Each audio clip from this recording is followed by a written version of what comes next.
Now we shall begin. You should answer the questions as you listen, because you will not hear the recording a second time.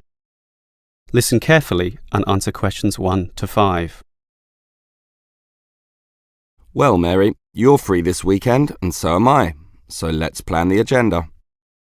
We said we're going to see a movie on Saturday, right? Yes. But what time? It's cheapest in the afternoon and very expensive at night, of course, so let's go in the afternoon. Sounds good. Have some fun before preparing that night for all our studies. But you mentioned that new action movie. Sure. Well, that's what you want to see, but I'd rather see that comedy. I thought we'd agreed on the action movie. You just said that you'd like it. I didn't. My friends tell me my movie is very funny too. Okay, I'm fine with that. A comedy it is. We can see my action film another time. So that's Saturday afternoon planned, and that night we'll just eat at a restaurant. Where? I don't have much money, but there are some nice cheap places near the cinema. What about Pizza King? I'm not that keen on pizza, actually. There's a noodle place near there. What about that? Oh, I really wanted to eat pizza. And you know how fattening pizza is, and not nearly as healthy as noodles either. Okay, we'll do it your way again. Noodles it is. Okay, that's Saturday done. But Sunday, we have to study, right? You bet. We'd better start early too. 10 a.m, let's say. We can meet in the library about that time. Okay, let me write that in my diary. But 10 in the morning is a bit late, don't you think? We've got a lot to do, so I should think 9 a.m. is the very latest we should meet.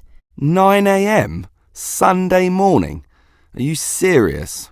What about 9:30? No, it's important to be disciplined, so I'll be there at that earlier time. All right, 9 a.m. The early bird catches the worm or passes the exam, right? Right, but should we study for the science class or the maths one? Or even history. There's so much to study. Well, let's just stick to the original plan, science, right? Yeah, we can study for maths another time. Okay, that's decided. Now, that just leaves the afternoon. But there's lunch first. I think we can have my choice of restaurant this time. That's only fair. But the university cafeteria is not far, and cheap too. But I thought we could have pizza. There's a nice sandwich bar there, and that's a healthier option. I'm doing this for your own good. Look at you, Peter. You're already overweight. Okay. We'll take the healthy option again. Sandwiches it is, and you'll thank me for this later. Yeah.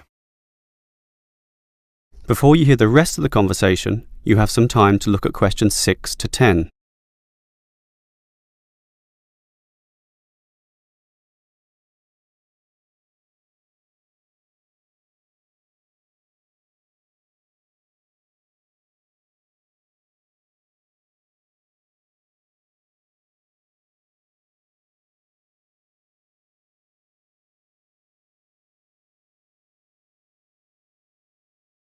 Now listen and answer questions 6 to 10.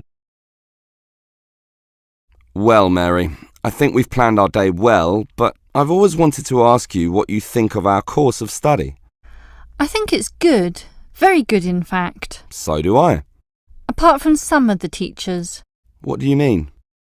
Well, our maths tutor, Mr. Vernon, is okay. Sure. But he doesn't seem to care much about the subject matter. But he knows his stuff. I think he's excellent. I'm surprised you don't think so too. He's satisfactory, as I said, but I'd just like him to care more or try a bit harder. But he's smart and explains things well. What more could you want? Just for him to have more passion about what he does. He could be more like, say, Mr. Harrison. Mr. Harrison is always late, though, and he's never well prepared. Rushes in, notes falling everywhere, a complete mess. But it's his attitude that matters. Mr. Harrison wants to help students. He has passion, and that's the most important thing. Yeah, a passion for disorganisation and presenting things in a very confusing way. That's why I like Miss Whitehead. She comes on time and presents everything very clearly with her PowerPoint displays. But she's also rather mechanical. She just clicks buttons and the PowerPoint shows another slide. Very clear slides, and she explains it clearly as well, and that's the most important thing. But she's not connecting much with the students. Ah, come on. Only the bad students are not paying attention. All the rest, those who really care, are listening, and the information is given clearly, concisely, and she knows her stuff. I don't deny that. I'm just saying that a truly good teacher needs a human connection with the students. Without that, teachers ultimately fail in their purposes, and thus she must be considered a failure. Phew, you are a tough one to please, I'll say that much. That is the end of part 1. You now have half a minute to check your answers.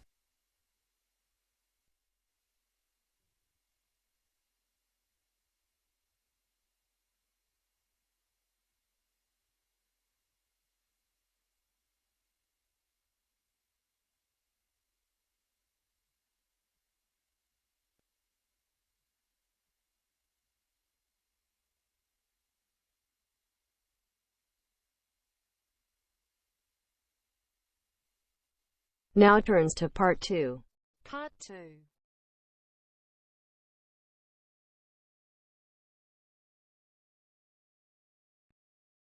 You will hear a hospital administrator telling some visitors about the hospital where she works.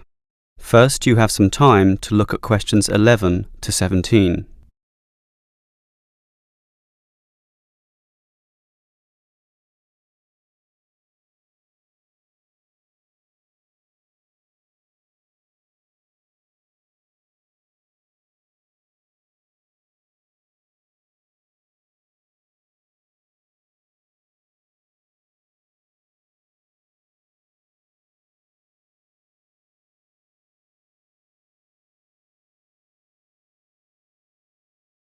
Now listen carefully and answer questions 11 to 17.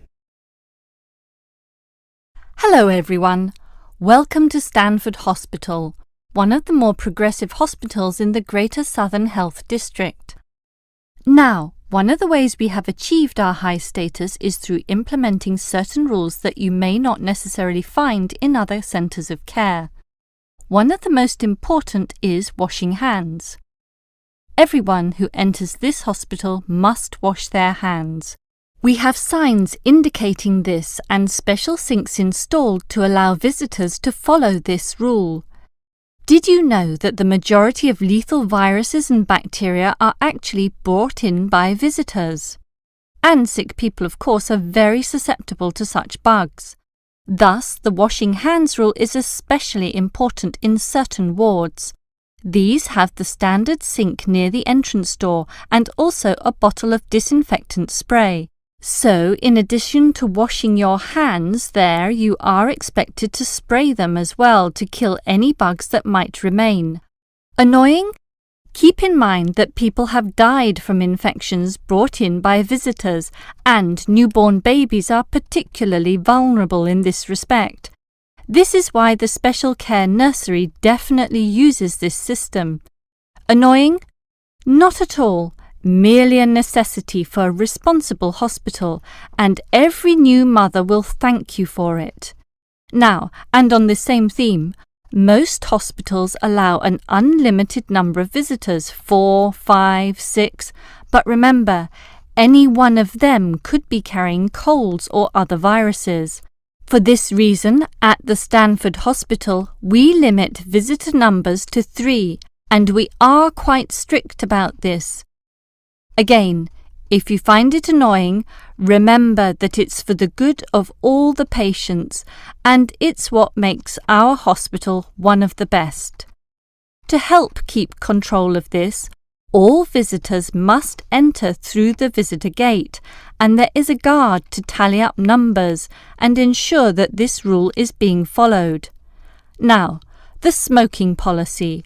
Most hospitals allow some sort of smoking somewhere on the premises, but here at Stanford, we believe that tolerating this habit at any time, in any place, is contrary to good health and the ethos of care. Consequently, we have a blanket ban. Smoking on the premises or immediate vicinity is banned completely. We are aware that such rules are often ignored, not only in hospitals but also in many public buildings.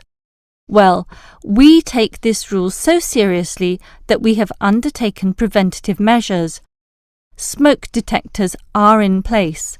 We have many video cameras installed, and if people break this rule, or any others, security will be alerted. But we're sure that won't happen once people understand that at Stanford, our goal is to be the very best hospital in the world. Before you hear the rest of the talk, you have some time to look at questions 18 to 20.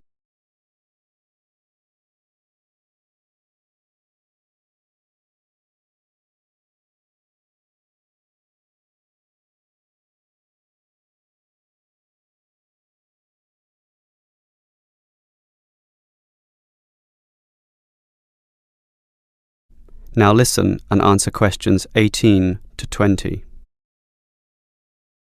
Now, after having given you all those Stanford Hospital rules today, let me move on to a brief history of the place. It first opened in 1955, when it was known as the Southern General Hospital.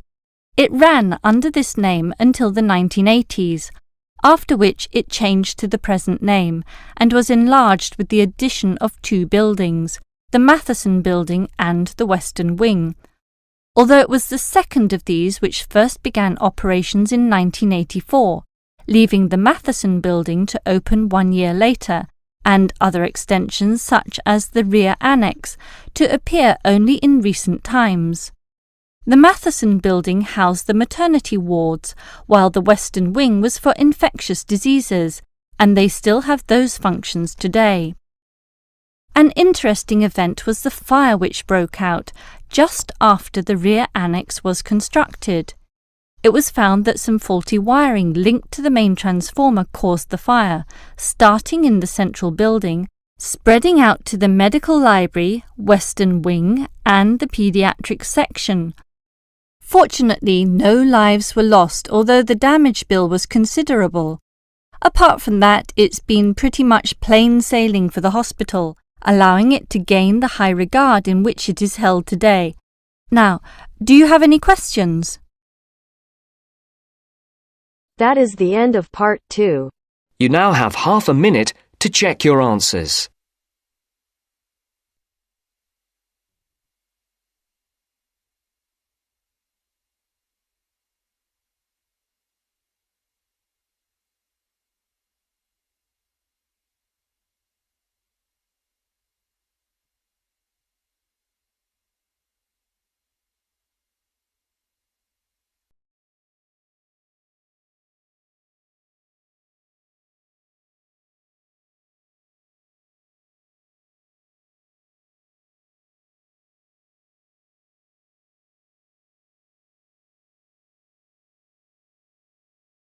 Now turns to part 3. Part 3. You'll hear a discussion between two students and their teacher on a planned charity event. First, you have some time to look at questions 21 to 25.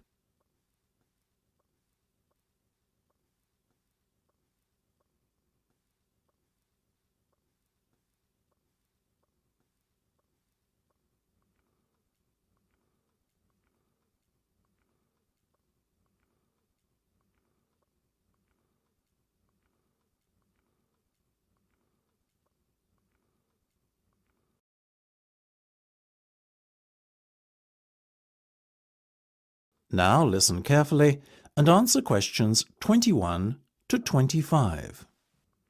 So, are you making any progress with your plans for our annual charity event? I guess first things first, have you decided what charity it will be in aid of this year? We're thinking about Help the Children Africa, sir. Well, that's Mark's idea, sir, but I myself prefer a local charity called the Meals on Wheels. I'd have to agree with Laura on this one, Mark. After all, we're supposed to be giving back to the local community, and although helping African children is a very worthy cause, It's a little outside our remit. That settles it, I guess. Moving on from the beneficiary question, have you made a decision on what type of event it will be? Yes, we plan on doing something a little different this year. We're calling the event Balloonathon. Basically, we're going to offer balloons for sale to all the students. Balloons? I don't see where you're going with this. Why would they want to buy a balloon? Well, here's the thing. We don't actually give them the balloon. Instead, we'll write their name on it along with the special phone number, and then we'll release all the balloons into the air. When they fall to the ground, if a person finds one and rings a special number, then both he and the student who've bought the balloon will win a gift voucher. That sounds like an excellent idea, guys. Well thought out. This Balloonathon has a real novelty value attached to it, don't you think? Exactly what we said, sir. The only drawback is that the gas you put into the balloons is rather expensive. How much? About £20 per canister, and we'll need about 10. And how many balloons are you planning to blow up? Well, there are over 1,000 students in the school, so if even 1/3 of the students buy one, we'd need about 350 balloons. We've decided to order 500 so we don't run out. The good thing is we can return the canisters of gas if we don't use them, and the balloons aren't expensive, so there's no real risk of us spending a lot of money without getting a good return.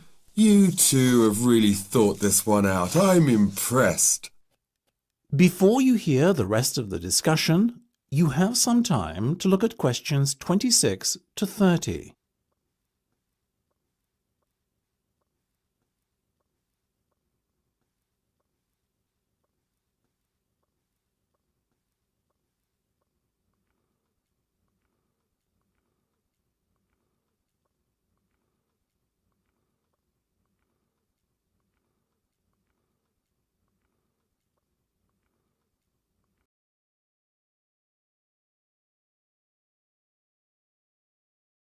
Now listen and answer questions 26 to 30.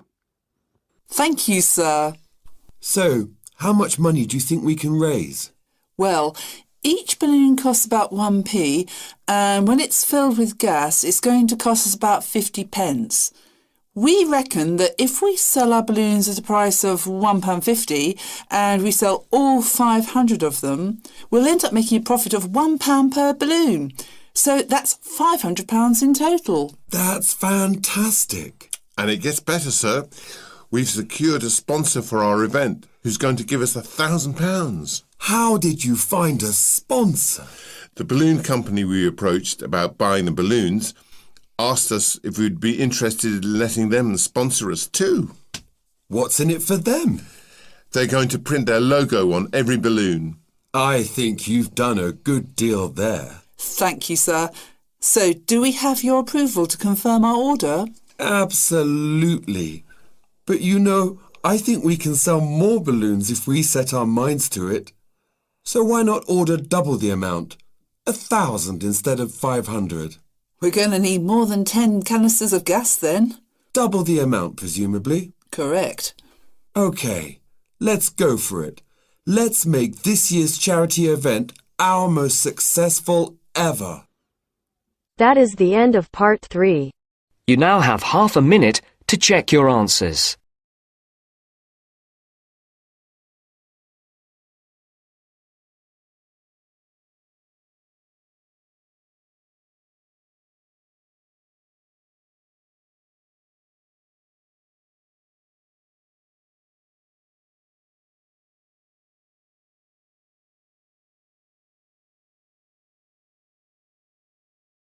Now turns to part 4.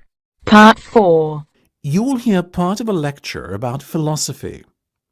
First, you have some time to look at questions 31 to 40.